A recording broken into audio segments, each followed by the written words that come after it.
Corea del Norte se define en su constitución como un país socialista independiente. Tiene un partido único, un líder personalista y una estructura del Estado que, sobre el papel, encajaría en el molde del resto de países socialistas de la historia. Sin embargo, existe un elemento que rompe por completo este esquema. El comunismo llegó prometiendo acabar con reyes, dinastías y emperadores. Pero Corea del Norte hizo justo lo contrario. Desde la fundación del país en 1948, el poder ha pasado de padres a hijos.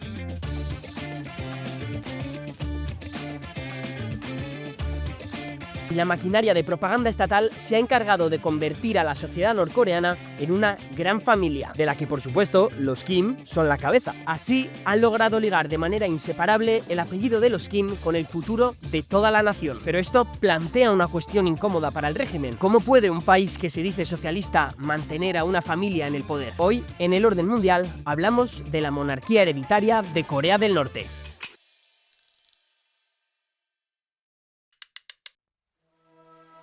En una lluviosa y fría mañana de febrero de 1942, en las lomas del místico monte Paektu, donde el guerrillero Kim Il-sung y su mujer se encontraban batallando contra las fuerzas imperialistas japonesas, el primogénito de los Kim vio la luz por primera vez. En ese preciso instante, la lluvia cesó, el cielo escampó y en el horizonte se dibujaron dos arcoíris. Y con ellos, una golondrina voló encima del lago helado y una nueva estrella emergió en el firmamento.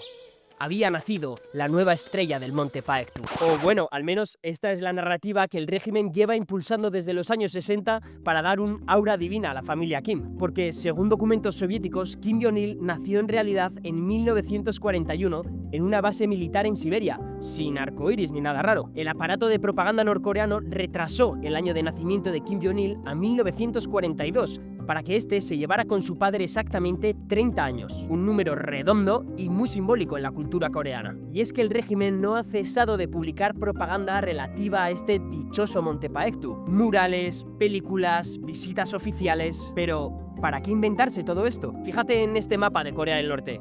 Mucha montaña, ¿no? Pues es que tan solo el 20% de su suelo es cultivable. Y además, muchas de estas zonas son de difícil acceso. Pero ya que no pueden sacarle mucho partido a su suelo para alimentar a su población, por lo menos que ayude a reforzar el relato del régimen, ¿no? Y aquí es donde entra el juego el monte Paektu, un volcán activo de 2.700 metros con un lago en su cráter en la frontera norte con China. Una auténtica maravilla geológica. Pero, revisando la historia coreana, uno se da cuenta que el monte Paektu ya era sagrado mucho antes de la llegada de los Kim. Según la leyenda fundacional de Corea, Dangun, el hijo de los cielos, descendió precisamente allí para crear la primera dinastía coreana. Y desde entonces, todos los reyes coreanos se han considerado descendientes suyos y pertenecientes al linaje del Paektu. Y lo que han hecho los Kim es básicamente calcar ese mito. Se presentan como un linaje elegido, casi divino, destinado a gobernar. Pero es que en realidad el monte Paektu es importante para toda Corea, también en el sur, que incluso sale en su himno.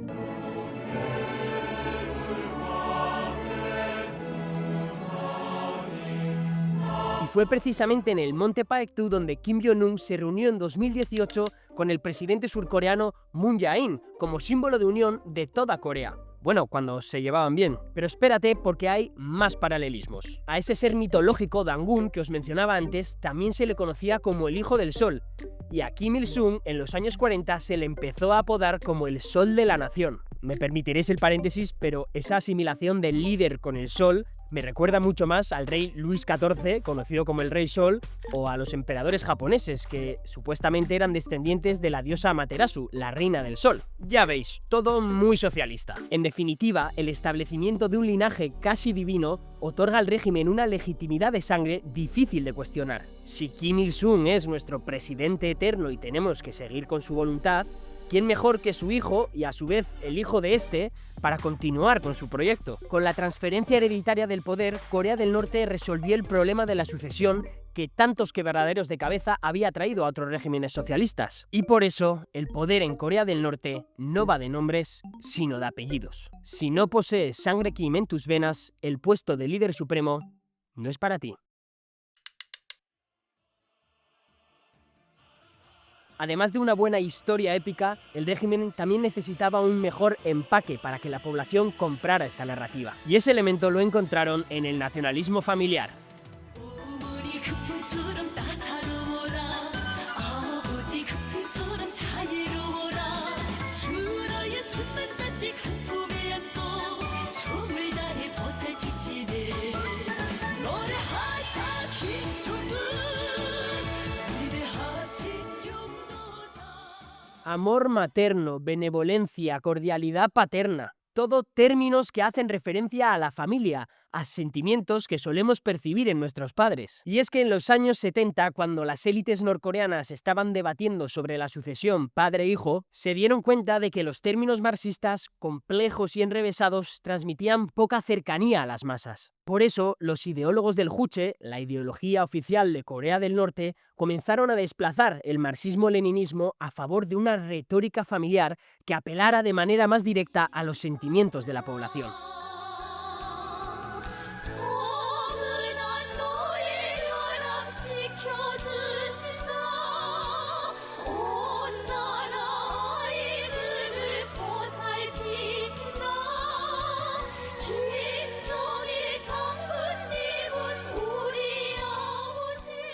Como veis, la estrategia es clara: fundir a toda la sociedad en una sola familia, un solo cuerpo en el que el líder es la cabeza indiscutible. Y como el líder, tu padre, te quiere, tú deberías quererle de la misma manera.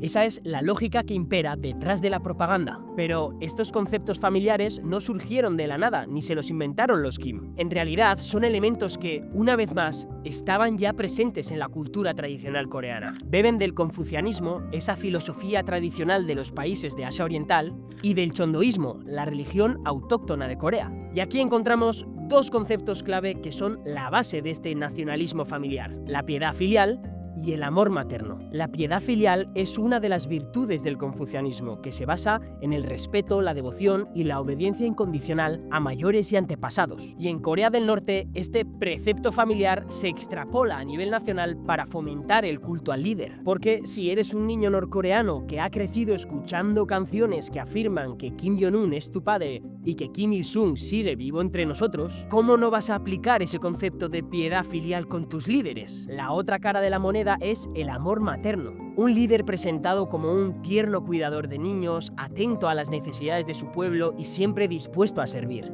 Y es que con todo esto consiguen su objetivo. Apelar a la relación entre una madre y un hijo es apelar a uno de los sentimientos más primigenios del ser humano. Por eso, lejos del marxismo, esta teología familiar de los Kim se resume en una curiosa Santa Trinidad: el líder como padre, el partido como hijo y la ideología como Espíritu Santo.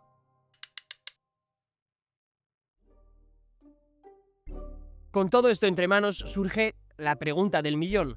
Entonces, ¿quién va a suceder a Kim Jong-un? Lo que es claro es que tendrá que ser alguien que pertenezca al linaje del Monte Paektu, es decir, que tenga sangre Kim en sus venas. Por eso de mantener el relato dinástico. Hace unos cuantos años parecía que la hermana de Kim Jong-un, Kim Yo-jong, se posicionaba como la candidata ideal. Una mujer que había ocupado altos cargos en el partido, capaz de dar buena imagen en las citas públicas, pero a la que no le temblaba el pulso si tenía que volar una oficina de relaciones intercoreanas. Sin embargo, ha aparecido otra candidata.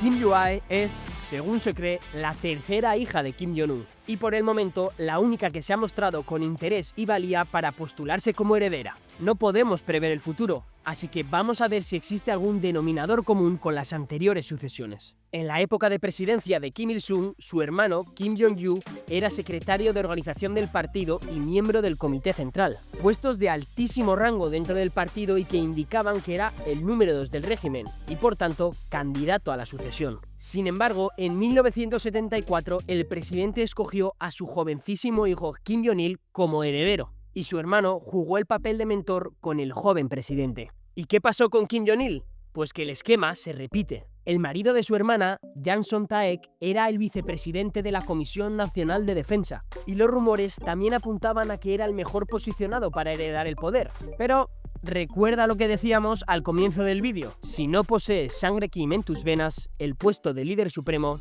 no es para ti. Por lo que en 2009 su hijo Kim Jong-un es elegido como continuador del linaje. y Yang quedó relegado al papel de asesor en esa transición. Bueno, y en 2013 también fue ejecutado por traición, pero en fin, eso es otra historia. Por tanto, si nos fijamos en este patrón, vemos que antes de elegir a un sucesor, siempre hubo alguien que acaparó mucho poder dentro del partido, y que luego sirvió como tutor para guiar y proteger al futuro presidente. Por lo que si extrapolamos a la actualidad, será Kim Yoo-ae, la hija de Kim Jong-un, la que acabará gobernando. Algo a lo que ya apunta la inteligencia surcoreana. Aunque en Corea del Norte, donde la información se filtra a cuentagotas, toda certeza es provisional. Y ante eso, lo único verdaderamente seguro es desconfiar de lo que parece evidente.